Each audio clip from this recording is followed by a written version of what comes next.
Hello everyone, this is Umar Shabbir. दोस्तों, finally Rishabh Pant ने भी माफ़ी मांग ली है एलएसजी से। उनका कहना है कि भाई ये जो तुम लोगों का प्रेशर है ये मैं नहीं संभाल सकता।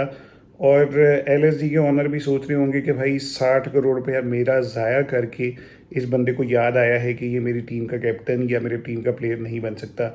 और अच्छी बात है, जब इतने अच्छे रिजल्ट्स नहीं आ रहे तो उसके ऊपर पहले ही गिव अप कर दिया है ऋषभ पंत ने।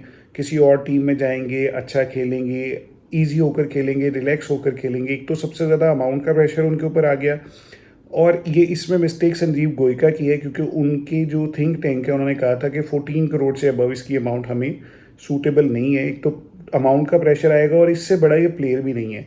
वैसे तो ऋषभ पंत प्लेयर बहुत अच्छा है, अभी जितना भी उसने 2 सीज़न में नहीं चल सका उसके पीछे रीज़न सिर्फ एक ही चीज़ की थी कि इमेंस प्रेशर। दूसरा किस चीज़ का प्रेशर? एक तो अमाउंट का प्रेशर, दूसरा संजीव गोयका भाई साहब का, कि इस बंदे ने केएल राहुल को स्ट्रेट फॉरवर्ड बहुत लेवल का जाके इंसल्ट किया था जब वो इसके डिज़ायर्ड रिजल्ट्स नहीं दे सका था। खैर है, संजीव गोयका को तो उसके बाद जितना हेट मिला पूरे इंडिया से, पूरी दुनिया से, कि एक इंटरनेशनल लेवल के इतने बड़े प्लेयर को आप इतने बुरे तरीके से इंसल्ट कर रहे हैं, उस बेचारे ने इस 2 सीज़न में इतने ज़्यादा पैसे खर्च करने के बावजूद भी, ऋषभ पंत की बुरी परफॉर्मेंसेस के बावजूद भी इसको कुछ नहीं कहा कि यार लोग उल्टा मुझे बहुत बुरा भला कहेंगे। लेकिन भाईजान, ऋषभ पंत के ऊपर भी अब एथिकली यही बनता था कि वो अगर नहीं कर पा रहे थे तो वो इस चीज़ से गिव अप कर दें। अभी ऑफिशियली इस चीज़ की अनाउंसमेंट तो नहीं हुई है, लेकिन लखनऊ सुपर जायंट्स वालों को जाकर खुद ऋषभ पंत ने कहा है, और ये वो भी चाह रहे थे कि आकर खुद ही कह दे, हमें ना कहना पड़े। क्योंकि जो मैं आपको पता है कि थिंक टैंक का कह रहा हूँ कि उन्होंने पहले ये कहा था कि 14 crore is the last amount जो इसको मिलनी चाहिए हमारी तरफ से। हमें और अच्छे प्लेयर्स लेने चाहिए बाकी अमाउंट्स में। तो उसमें जब संजीव गोयका ने इतना ट्रस्ट करके 27 करोड़ रुपीज़ तक लिया, क्योंकि वो अपनी ईगो को सेटिस्फाई करना चाहते थे कि मैंने अगर केएल राहुल को निकाला है तो जो उसकी रिप्लेसमेंट है वो मैं इतनी तगड़ी लेके आऊँ कि दुनिया कहे कि यार ये देखो इसने सही किया था उस टाइम पे सब कुछ। अब केएल राहुल की टीम तो आगे नहीं गई, वो भी तो पीछे ही रही, लेकिन ये है कि उसकी अपनी परफॉर्मेंसेस बहुत ज़्यादा ज़बरदस्त आई।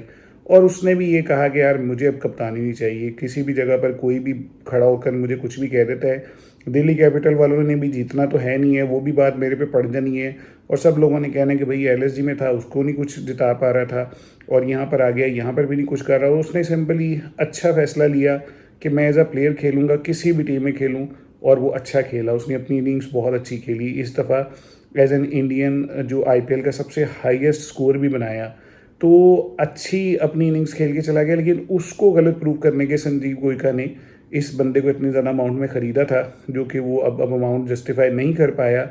और आने वाले टाइम में उसने कहा कि यार इंसल्ट होकर या अगले सीज़न से पहले एलएसजी वाले कहें कि भाई निकल जाओ, हमने तुम्हें नहीं रखना, उसने खुद ही अपनी जो रिस्पेक्ट है उसको कायम रखते हुए जाकर एलएसजी वालों से कह दिए।